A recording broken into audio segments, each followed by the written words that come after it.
Are we okay? We got to fucking... We've got to do the fucking shit that we need for fucking drug abuse. No!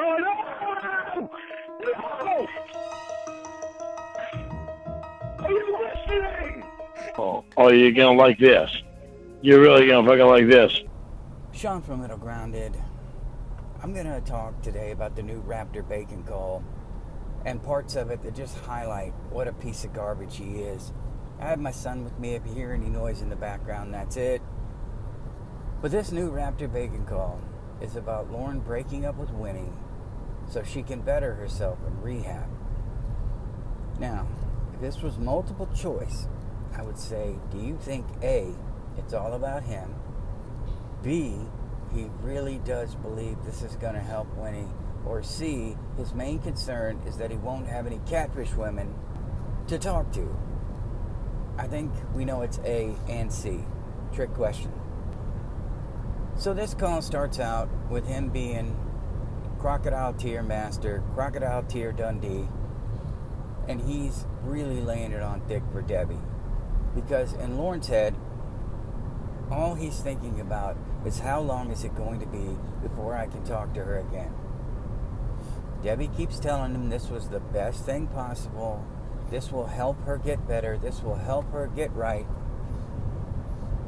And Lorne kind of acquiesces a bit, and he says, I know. But he also starts crying even heavier. I hurt her. It's killing me. And Debbie tries to reason with him again that this is the best thing, Lorne.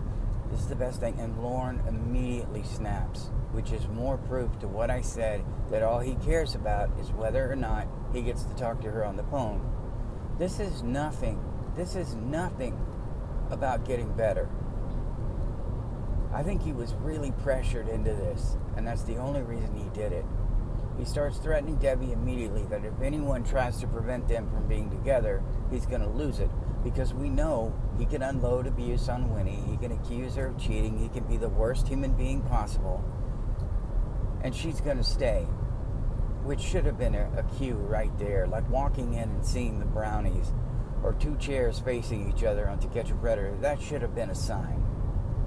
Now, this is the important part. Debbie fires back, of course, and Lorne tries to threaten again. Debbie tries to speak to him, tries to rationalize with him and says, look, if she's doing all of the things that make you angry, that make you so mad, that you don't like, why do you stick around? Because I love her. Lorne doesn't know what love is. He only knows what infatuation is, and that's all he will ever know. So again, she goes into, maybe you're not the best for each other, Lorne. Maybe all the abuse, the drunkenness, maybe you should just move on because it's not healthy for either of you. He knows that's the case. He has to know that's the case. But he also knows there is no chance, none, that a 5'6" tall, Shrek-looking dude who's a registered sex offender, who's a rage monster, who's found a schizophrenic with special needs, that will take all of the worst characters in him. I've let my daughter listen to him. I want her to see someone who has every possible character, undesirable trait that a woman does not want. And my son has listened to him because I don't want him to ever slip into, maybe go through a rough patch in his life and ruin the good thing that he has. I didn't really love my wife at the end of our marriage, but I know things were rocky. I would never lay a hand on her. I did raise my voice a few times, but I never got in her face or anything. But I do feel bad about that. I genuinely do. But it was never Lorne level, ever. Moving on. So Lorne keeps hearing all of the reasons he should leave. And you know what he says? This is what these people do. She's in rehab, supposed to be getting better. So what Lorne says to appease Debbie is, I'm going to take all this time. I'm going to work on on all the bad things about me, which we know is not in the cards. He doesn't work on anything. As a matter of fact, if I were to go through these calls, I guarantee you he's going to want to call her back in 2 days. He's assuming that she's sleeping with every staff member. He's assuming she's cheating on him because she's not on the phone, because we know Lorne thinks if you're not on the phone, you're on the phone with somebody else.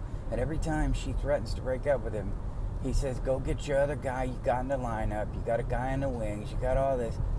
He doesn't understand that in adulthood, yes, that would work in marriage, but when you're somebody like Winnie, who spends all of her time on the phone taking his abuse, she probably doesn't have anybody in the wings. That's something that you do in high school when you're just moving on from person to person. He's never had a real relationship. He doesn't understand how it works, and he doesn't understand that to keep a woman, the last thing you want to do is call her a slut. I think T-Cat Patrick Ireland, I don't know his name, but he said something that frustrated me last night, or on a call I heard, that he didn't think these catfish women were doing the right thing, and I disagree wholeheartedly. They exposed all of this behavior. They exposed his abuse. They exposed his rage, his drunkenness. And because of that, if a real woman was ever duped, she would have to be like Winnie, schizophrenic, special needs. I mean, they were cleaning her poop out of the tub and off the floor, for God's sake. If Lorne found somebody he could control, you know what would happen. We know the horror that she would endure.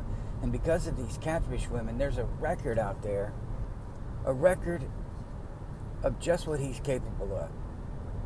He might find someone, another 87, that he can say, oh, I'm an RSO to. Maybe they could look past it. Most of the guys who moved past it, I'm not talking about John Dupey, and yes, it's Dupey, not Dupay. Chris came out and said that. A lot of the arrested and the looking for blacktop work, they're all homeless. Some are druggies. They look terrible because they didn't have any redeeming qualities. I mean, even Jeff Stacy got married because he had a job. Lorne can't keep a job. His entire life is the phone. And if he had to choose between talking to Winnie 8 hours a day and making sure she's not cheating on him and getting a job, he's gonna stay on the phone. So the point I'm making ultimately is that Lorne Armstrong, do you think he's gonna wait until Winnie gets out of rehab to call her? Do you think he would answer the phone if Winnie called? Because if Winnie called from rehab, even knowing he shouldn't answer the phone, he's going to answer the phone. And he's going to talk to her. And he's probably going to tell her, don't tell Debbie I talked to you. This could get you in trouble. He makes me angry. It makes me angry that he would risk somebody else's health just to please himself and make sure he stays on the phone. It's also funny to hear him threaten Debbie and talk a bunch of trash, knowing that he simps for her later and is desperate for her attention, and even thinks that reading that chat log will get him into her pants.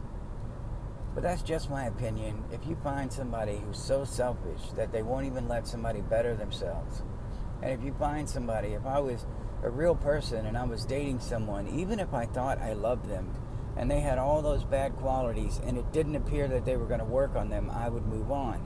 But he can't, because there is no real woman anywhere that would see him as a catch. None. That's it. I love you guys. Thank you guys so much for listening. Please like, subscribe, and share. I'll see you in the next one.